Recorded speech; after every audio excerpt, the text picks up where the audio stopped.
Hello everyone, எல்லோரும் எப்படி இருக்கீங்க? Welcome back to my channel Mansatti. இன்றைக்கி நம்ம சேனலில் ரொம்ப வித்தியாசமான அண்ட் டேஸ்டியான பிரேக்ஃபாஸ்ட் தான் எப்படி செய்கிறதுன்னு பார்க்க போகிறோம். இது ஒரு 15 to 20 மினிட்ஸ்க்குள்ளே காலையில் ஈஸியாக வீட்டில் செஞ்சிடலாம் அண்ட் ரொம்ப ஹெல்த்தியான ஒரு பிரேக்ஃபாஸ்ட் ஆப்ஷன். இது வேணும்னா நீங்கள் ஈவினிங் ஸ்நாக் மாதிரி கூட சர்வ் பண்ணலாம். ரொம்ப டேஸ்டியாக இருக்கும். ஸோ கண்டிப்பாக வீட்டில் ட்ரை பண்ணுங்கள். ட்ரை பண்ணி பார்த்துட்டு உங்கள் ஃபீட்பேக்கை மறக்காமல் காமெண்ட்டில் சொல்லுங்கள். இப்போ இந்த டேஸ்டியான ரெசிபி எப்படி செய்கிறதுன்னு பார்க்கலாம். ஃபர்ஸ்ட் நம்ம இந்த பிரேக்ஃபாஸ்ட் ரெசிபிக்கு தேவையான கோகோனட் மிக்ஸ் வந்துட்டு ரெடி பண்ணி எடுத்துக்கலாம். அதுக்கு நான் 1 டேபிள் ஸ்பூன் அளவுக்கு கீ ஆட் பண்ணுறேன் பேனில். பாருங்கள், நம்ம போட்ட கீ வந்துட்டு நல்லா மெல்ட் ஆயிடுச்சு. இப்போ இது கூட நான் ஒரு 1 கப் அளவுக்கு துருவின தேங்காய் சேர்த்துக்கிறேன். கொஞ்சமாக கட் பண்ண பாதாம் அண்ட் கொஞ்சமாக கேஷ்யூநட். இப்போ நம்ம இதை வந்துட்டு ஒரு 2 மினிட்ஸ்க்கு கீயில் நல்லா ஃப்ரை பண்ணி எடுத்துக்கணும். கோகோனட், பாதாம் அண்ட் கேஷ்யூநட் எல்லாமே லோ ஹீட்டில் ஃப்ரை பண்ணிக்கோங்க, இல்லைனா தீஞ்சிடும். அண்ட் இது ஃப்ரை பண்ணுறதுக்குள்ளே நீங்கள் சேனல் ஃபர்ஸ்ட் டைம் பார்க்குற மாதிரி இருந்தால் ப்ளீஸ் மறக்காமல் சேனலுக்கு சப்ஸ்கிரைப் பண்ணிக்கோங்க. அண்ட் அப்படியே பக்கத்தில் இருக்க பெல் ஐக்கன் கூட கிளிக் பண்ணி அப்படியே ஆல் நோட்டிஃபிகேஷன் செலக்ட் பண்ணுங்கள். அப்போ தான் நான் வீடியோ போஸ்ட் பண்ண உடனே உங்களுக்கு நோட்டிஃபிகேஷன் வரும். தேங்காய் வந்துட்டு கீயில் ஒரு 2 மினிட்ஸ் நல்லா ஃப்ரை பண்ணியாச்சு. உங்களுக்கு பார்த்தீங்கன்னா தெரியும், லைட்டாக கலர் சேஞ்ச் ஆகிருக்கு. இந்த டைமில் நம்ம ஒரு 1/2 கப் அளவுக்கு கட் பண்ணி வச்ச பைனாப்பிள் ஆட் பண்ணிக்கலாம். உங்கள் கிட்ட பைனாப்பிள் இல்லைன்னா யூ கேன் ஆல்சோ ஆட் நேந்திரம்பழம், அப்படி இல்லைன்னா ஆப்பிள். இந்த 2 ஃப்ரூட்ஸில் நீங்கள் எது இருந்தாலும் ஆட் பண்ணிக்கலாம். பட் பைனாப்பிள் போட்டு செஞ்சு பாருங்கள், டேஸ்ட் ரொம்பவே நல்லாயிருக்கும். அண்ட் 1/4 கப் அளவுக்கு டேட்ஸ், சீட்ஸ் எல்லாம் ரிமூவ் பண்ணிவிட்டு நான் குட்டி குட்டியாக கட் பண்ணி வச்சுருக்கேன். அண்ட் 1/4 கப் அளவுக்கு துருவின வெல்லம் ஆட் பண்ணிக்கலாம். இப்போ இந்த வெல்லம் வந்துட்டு கரையிற வரைக்கும் நம்ம இதை நல்லா குக் பண்ணி எடுத்துக்கணும். இது வந்துட்டு ரொம்ப டேஸ்டியான ஒரு ரெசிபி. ஸோ கண்டிப்பாக இதை ஒரு டைம் ட்ரை பண்ணிங்கன்னா உங்கள் எல்லாேருக்கும் ரொம்ப பிடிக்கும். வீட்டில் ட்ரை பண்ணி பாருங்கள். ட்ரை பண்ணிவிட்டு உங்கள் ஃபீட்பேக்கை மறக்காமல் காமெண்ட்லேயே சொல்லுங்கள். அண்ட் இந்த ரெசிபி பிடிச்சிருந்ததுன்னா மறக்காமல் லைக் பண்ணுங்கள். நான் இதே மாதிரி நிறைய ரெசிபிஸ் உங்களுக்காக போஸ்ட் பண்ணுறேன். பாருங்கள், இது வந்துட்டு சூப்பராக ரெடி ஆகிடுச்சு. நம்ம போட்ட வெல்லம் சூப்பராக கரைஞ்சிருச்சு. இன்கேஸ் உங்கள் கிட்ட வெல்லம் இல்லைன்னா you can also add sugar. But வெல்லம் சேர்த்திங்கன்னா இன்னும் கொஞ்சம் ஹெல்த்தியாக இருக்கும். இது இப்போ நம்ம இப்படி சைடில் எடுத்து வச்சுட்டு இதுக்கு தேவையான டோ எப்படி ரெடி பண்ணுறதுன்னு பார்க்கலாம்.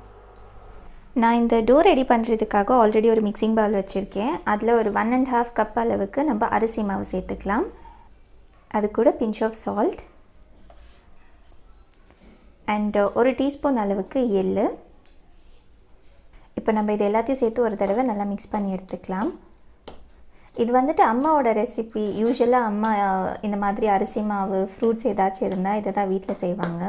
ரொம்ப டேஸ்டியாக இருக்கும். அண்ட் ஒன்ஸ் சாப்பிட்டிங்கன்னா மறுபடியும் சாப்பிட்லான்னு தோணும். அவ்வளோ டேஸ்டியான ஒரு ரெசிபி. ஸோ கண்டிப்பாக வீட்டில் ட்ரை பண்ணி பாருங்கள். உப்பு, எள்ளெல்லாம் சேர்த்து நல்லா மிக்ஸ் பண்ணியாச்சு.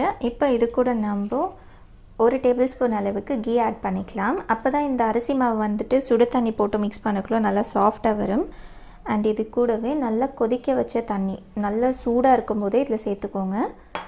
கொஞ்சமாக சேர்த்து நம்ம இது நல்ல சாஃப்டான டோ ஆகிற அளவுக்கு மிக்ஸ் பண்ணி எடுத்துக்கலாம். கையில் மிக்ஸ் பண்ண முடியாது நம்ம சூடு தண்ணி சேர்த்துருக்கிறதால. ஸோ இந்த மாதிரி ஒரு ஸ்பூன் வச்சு மிக்ஸ் பண்ணிக்கோங்க. அண்ட் மறக்காமல் இந்த ரெசிபி பிடிச்சிருந்ததுன்னா லைக் பண்ணுங்கள். Because your support is very important to me. தண்ணி பத்தலை, இன்னும் கொஞ்சம் சேர்த்துக்கலாம். இந்த மாதிரி கொஞ்சமாக தண்ணி சேர்த்து மிக்ஸ் பண்ணிக்கோங்க. ஏன்னா டோ வந்துட்டு ரொம்ப சாஃப்டாக வந்துடுச்சுன்னா இந்த ரெசிபி கரெக்டாக வராது. இதை மிக்ஸ் பண்ணுறதுக்கு ஒரு 3 to 4 மினிட்ஸ் டைம் எடுக்கும். ஸோ ஸ்லோவாக மிக்ஸ் பண்ணிக்கலாம். பாருங்கள், நம்ம அரிசி மாவு டோ வந்துட்டு நான் இந்த அளவுக்கு நல்லா சாஃப்டாக மிக்ஸ் பண்ணி எடுத்திருக்கேன். இப்போ இந்த டோவை வச்சு நம்ம பிரேக்ஃபாஸ்ட் எப்படி ரெடி பண்ணுறதுன்னு பார்க்கலாம்.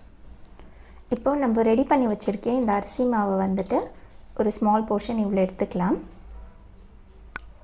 இது வந்துட்டு ஃபஸ்ட்டு நம்ம இப்போது ஃப்ளாட்டாக தட்டி எடுத்துக்கணும். இந்த மாதிரி கையில் கீ அப்ளை பண்ணிவிட்டு இந்த மாதிரி ஃப்ளாட்டாக தட்டிக்கோங்க. பாருங்க, இந்த அளவுக்கு நல்லா ஃப்ளாட்டாக தட்டினதுக்கப்புறமா நம்ம ரெடி பண்ணி வச்சோம் இல்லையா, அந்த ஃபில்லிங் வந்துட்டு இது உள்ளே வச்சிடலாம்.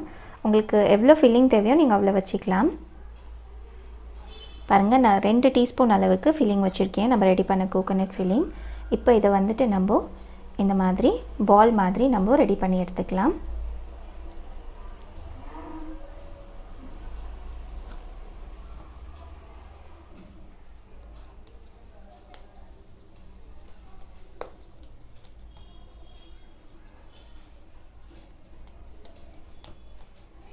பாருங்கள், இது சூப்பராக ரெடி ஆயிடுச்சு. நம்ம எல்லாத்தையும் இதே மாதிரி ரெடி பண்ணி எடுத்துக்கலாம். நம்ம டோ அண்ட் ஃபில்லிங் எல்லாம் வந்துட்டு குட்டி குட்டி பால்ஸ் மாதிரி ரெடி பண்ணி எடுத்தாச்சு. இப்போ இதை வந்துட்டு நம்ம கோகோனட் பவுடரில் ரோல் பண்ணி எடுத்துக்கலாம். எனக்கு பர்சனலாக கோகோனட் டேஸ்ட் வந்துட்டு ரொம்ப ரொம்ப பிடிக்கும். அதனால தான் நான் எப்படி செய்கிறேன். இந்த ஸ்டெப் வந்துட்டு நீங்கள் ஸ்கிப் பண்ணிக்கலாம் உங்கள்கிட்ட கோகோனட் பவுடர் இல்லைன்னா. பட் கோகோனட் பவுடரில் இந்த மாதிரி ரோல் பண்ணி எடுத்திங்கன்னா it will be really very tasty. பாருங்கள், இது வந்துட்டு சூப்பராக ரெடி ஆகிடுச்சு. நம்ம எல்லாத்தையும் இதே மாதிரி ரெடி பண்ணி எடுத்துக்கலாம். நம்ம ரெடி பண்ண எல்லா கோகோனட் பால்ஸையும் இந்த மாதிரி ஸ்டீமரில் வச்சிடலாம். இது வந்துட்டு ஸ்டீம் பண்ணி வேக வச்சா தான் நல்லாயிருக்கும். இப்போ நம்ம இது மூடி போட்டுட்டு ஒரு 12 to 15 minutes மீடியம் ஹீட்டில் நல்லா ஸ்டீம் பண்ணி எடுத்தோன்னா இந்த டேஸ்டியான பிரேக்ஃபாஸ்ட் ரெடி ஆகிடும். நம்மளோட பிரேக்ஃபாஸ்ட் வந்துட்டு நான் ஒரு 15 minutes நல்லா ஸ்டீம் பண்ணியிருக்கேன். இப்போ நம்ம ஓப்பன் பண்ணி பார்க்கலாம். பாருங்கள், இது வந்துட்டு சூப்பராக வெந்திருக்கு. நீங்கள் மூடி ஓப்பன் பண்ண உடனே அந்த கோகோனட்டோட ஸ்மெல் வந்துட்டு சூப்பராக வரும். மேலே வந்துட்டு லைட்டாக இந்த மாதிரி உங்களுக்கு ஷைன் வரும். நம்ம கோகோனட் அண்ட் ஃப்ரூட்ஸ் எல்லாமே அப்படியே சாப்பிடலாம். ஸோ மேலே இருக்க அரிசி மாவு மட்டும் வெந்தால் போதும். ஜஸ்ட் இது ஒரு 15 minutes நான் சொன்ன மாதிரி ஸ்டீம் பண்ணி எடுத்துக்கோங்க. இதை சூடாக சாப்பிட்டீங்கனாலும் நல்லாயிருக்கும், இல்லை ஆறுனதுக்கப்புறம் சாப்பிட்டீங்கனாலும் நல்லாயிருக்கும். It's according to you. Breakfast இல்லை ஈவினிங் ஸ்நாக் மாதிரி கூட நீங்கள் இதை சாப்பிட்லாம். பாருங்கள், ரொம்ப ரொம்ப டேஸ்டி அண்ட் ஹெல்த்தியான பிரேக்ஃபாஸ்ட் ஈஸியாக வீட்டில் ரெடி ஆகிடுச்சு. எல்லார் வீட்லேயும் கண்டிப்பாக அரிசி மாவு இருக்கும். இந்த ரெசிபியை ட்ரை பண்ணி பாருங்கள். ஒரு தடவை ட்ரை பண்ணிங்கன்னா டேஸ்ட் உங்களுக்கு ரொம்ப பிடிக்கும். அண்ட் இதே மாதிரி நிறைய ரெசிபிஸ் பார்க்கணுன்னு நினச்சிங்கன்னா மறக்காமல் சேனல் சப்ஸ்கிரைப் பண்ணிக்கோங்க. அண்ட் இந்த ரெசிபி பிடிச்சிருந்ததுன்னா மறக்காமல் இந்த ரெசிபிக்கு ஒரு லைக் பண்ணுங்கள்.